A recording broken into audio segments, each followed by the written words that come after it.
So we got a Honda CR500 that looks like it was left in the ocean here. This is Todd's bike. He wants us to get it ready for the, Todd, the guy that did the donation in the museum, wants us to get this thing ready for the 500 shootout this weekend. And that's like 2 days away. It's in rough shape.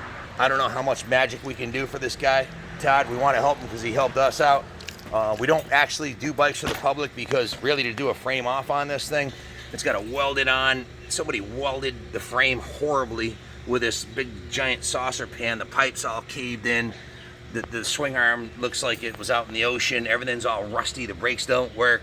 Hasn't run in a while. It looks like a Frankenstein bolt on the seat here. Like, I mean, that's the largest bolt I've ever seen crammed into a CR500. I mean, honestly, a bike like this,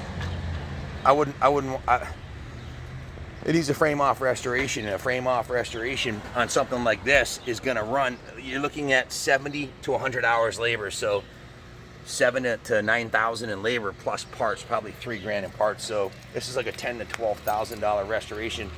We're not going to do a restoration. We don't have time to do it, but we're going to try to make the magic happen. So stay tuned. It's a little bit of before. We don't work on bikes for the public. People usually don't understand how hard it is to make this into something you can be proud of, because this thing is really, really rough.